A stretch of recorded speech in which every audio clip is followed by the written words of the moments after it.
Hello everyone and welcome back to my channel. Today I want to give you some insight on how to heal holistically. I talked about why it was important, so now I want to give you a little bit of insight and some ideas on how you can do that holistically.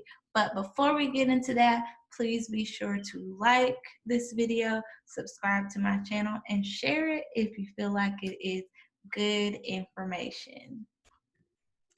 So, what are some things that we can do to unpack these things and deal with these emotions that are sitting in our wombs? Well, to dive a little deeper into that, I want to say that a lot of things can stem back to childhood traumas, to abuse. There are even studies that show that endometriosis and fibroids could be related to childhood abuse that you suffered, emotional abuse, physical abuse. It could be that you have a deep-seated sadness, grief, and loss. People hold different things in different ways, and you don't know how they may manifest. It may not even be something that you dealt with personally. It could be something that was passed on to you.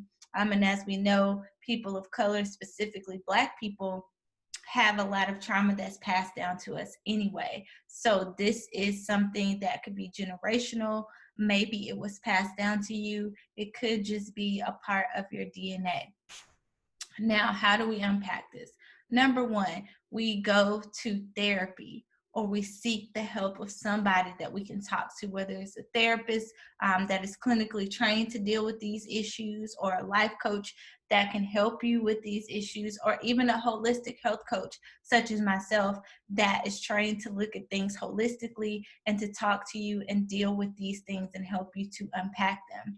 As somebody who was studying to be a counselor and who has a degree in psychology and a master's degree in human services counseling, master of arts,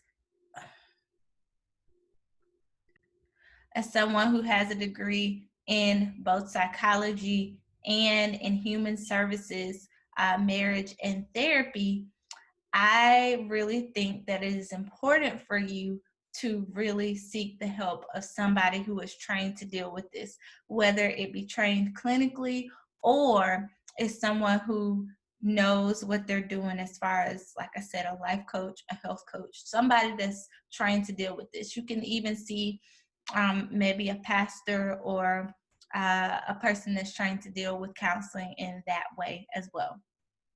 The second thing that you can do is breath work and meditation. Maybe you need to go from within and deal with this thing in that way, to sit there with yourself, sit there with those thoughts. Breath work is very, very good for that.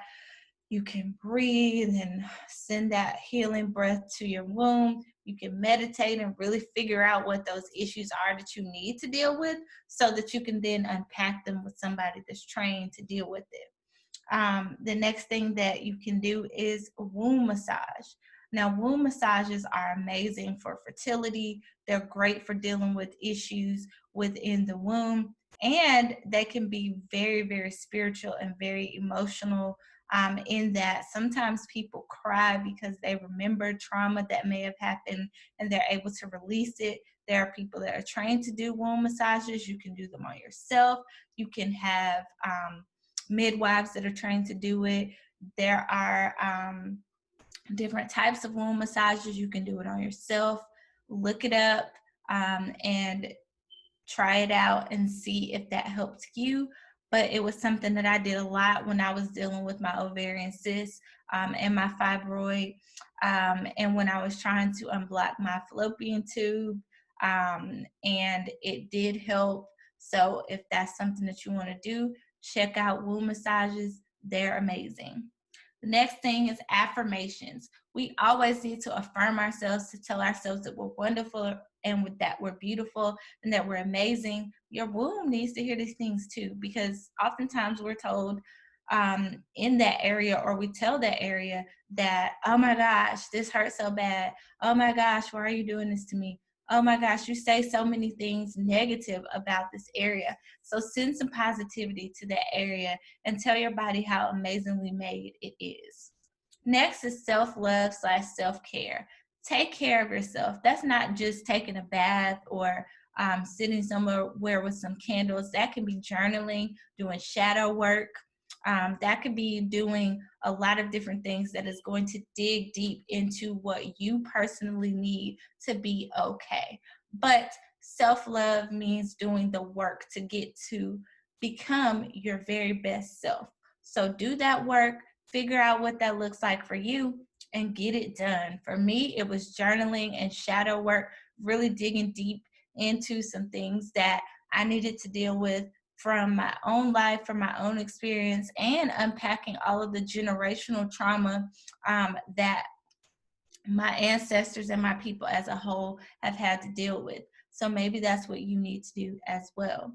The next thing is eating well, meaning getting lots of fruits and vegetables in your diet, drinking your water. Think of yourself as a plant. You need sun, water, and air, and all of those things as well. So eat well, take care of yourself holistically, and exercise. That's the next thing. Sweat. Get those toxins out of your body. Detox your body. Exercising helps to get oxygen into your body, which is something that you need. It helps you to detox your body by sweating and getting those impurities out. And it gets you moving. So you're helping your body to get healthier, get fit, to be able to deal with a lot of the things that your immune system may be dealing with. And especially when you have issues of the wound, this is going to help to, again, cleanse those things. It also helps with hypertension, which could be a problem for somebody who may want to have children in the future, or just for somebody in general. So get that exercise. Next, heal those relationships. If things aren't great between you and one of your friends, between you and a family member, between a parent and yourself, or even within your personal relationship with your partner, deal with that, because that is impacting you and affecting you as a person. Deal with it so that you can deal with the trauma, so that you can deal with the pain, get it all out, air it all out, get rid of it so that you don't have to carry that baggage anymore. And lastly, learn to forgive. If you can't forgive, if you can't let these things go, then they're just going to sit there and it's going to fester, and it's going to just become something that it does not have to be. You have to carry around burdens that you were not designed to carry, and it's better if you just let these things go. These are just my tips of things that I did. If you want me to go deeper into something, let me know. I hope you enjoy watching this video. See you guys next time, and please deal with that womb